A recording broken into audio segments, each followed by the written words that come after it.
This is armies, Gems because if we in do, then here. we can help to It's end the violence 2:18 in in the Syria morning, and free the people.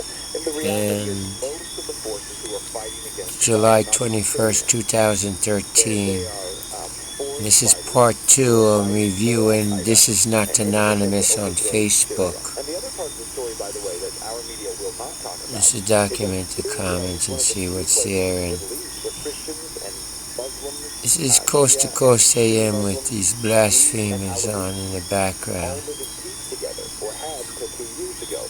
There wasn't this religious intolerance in Syria like you see in most of the Middle East.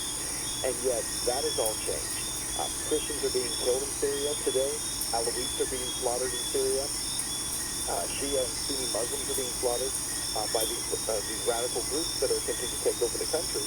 And these are the groups, the same groups that we have fought in Afghanistan, the same groups that we are claiming that we need to go to Iraq to keep out or to get out of Iraq. Because remember, originally the claim was that Al-Qaeda was going to have a base in Iraq.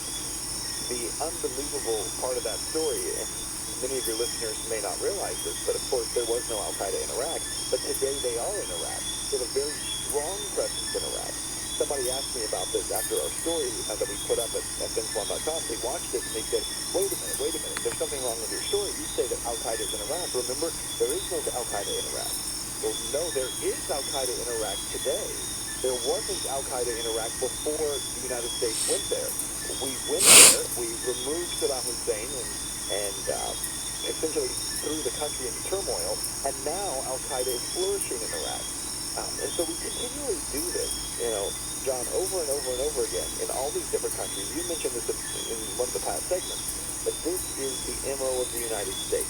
It's this enemy of my enemy is my friend, and we continually turn over countries to these groups. So then a couple of years later, we find ourselves having to fight. And all the while, we create these ridiculous sets of laws in the United States that take away Americans' constitutional rights because we say we have to prevent those people from aiding and abetting terrorists. We have a National Defense Authorization Act in this country right now that says you can be held indefinitely without trial, without even charges being read against you, if you support Al-Qaeda, the Taliban, or associated forces. And yet we have a senator who is going over to Syria talking about providing weapons to groups where we know it will fall into the hands of Al-Qaeda. Does that make any sense to you? It sounds to me like these relationships are all regarded as perishable. I mean, what was wrong with Mubarak? What was, he kept the peace over there for 30 years, but he just had to go. I mean, what is your take on the others pulling the string? What is in the puppet master's mind that made him determine that Mubarak had to go in Egypt? Well, I think if you look at what happened in Egypt, a lot of folks will say that essentially the Muslim Brotherhood wanted to take over in Egypt, and that a lot of the Arab Spring that moved from Tunisia to Egypt was really a Muslim Brotherhood, something that they kind of conjured up and created. When Morsi came into power in Egypt, the idea was that he was going to be a reformer. He certainly was not, but he immediately was in the pocket of the United States. And the U.S., of course, sending over lots of money in foreign aid, because this is what we do everywhere, is we're going to buy whoever the new leader is of that country. Nothing good came from this.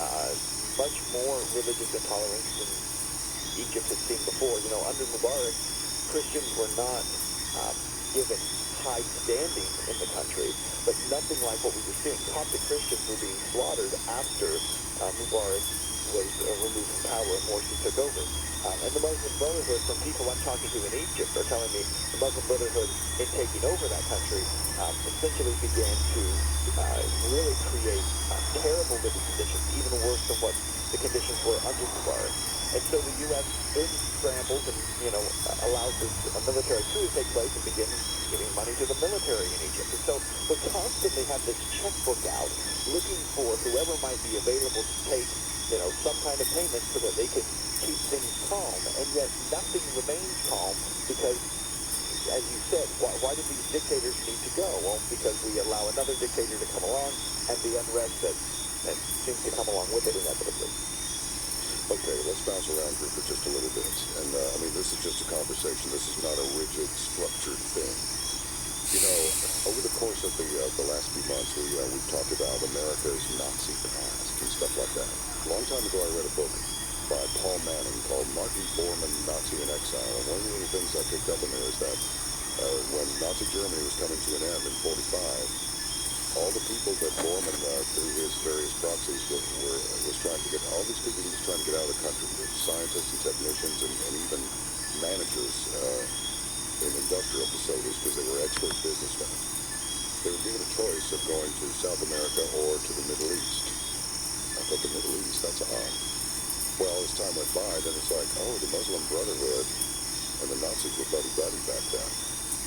So now we started with Syria, we went to Egypt, and then the Magic Club came up, the Muslim Brotherhood.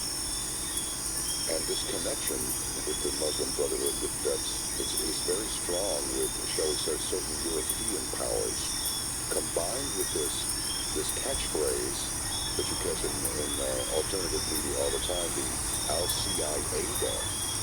I'm just wondering, are these just tentacles of the same octopus? Muslim Brotherhood, Al-Qaeda, CIA, and the old Nazi roots. I mean, I'm just seeing a bunch of dots that can be connected with just a little bit of imagination, I think, but may not be. I don't even know how much imagination it takes. I mean, look, we know... A Dyson is our inventions that set us apart. Other vacuums can't pivot on a ball, adjust automatically for carpet and hard floors, and quickly release like ours. Al-Qaeda in the first place because we wanted to cause problems associated with Afghanistan, Pakistan, create issues. Imagine there's no heaven. It's easy if you try. No hell below us. Above us only sky. Imagine all the people live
have something like a YouTube where you can actually sit and watch these videos that demonstrate exactly what's happening. Again, hidden in plain sight, right in front of the American people. Do you keep up with Israel much?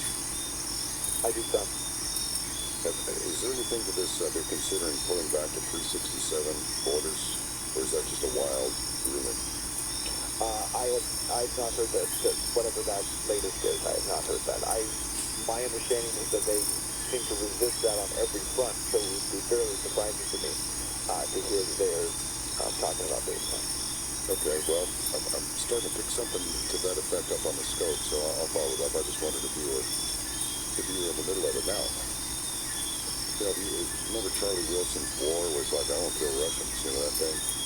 So he wants to get the Stinger missiles into the hands of the Mujahideen and get it on with the Russians. And Syria and Russia are friends. They got a base there. The Russians have a base there. That's right. And Israel keeps blowing their stuff up. So, I mean, somewhere in America, someone's screaming, "It's the Jews again." You know what I'm saying? And I'm just wondering, is this are these guys so smart that this is a sort of a bounce the ball off of two rails and somehow get it in the corner pocket in furtherance of tweaking up Putin?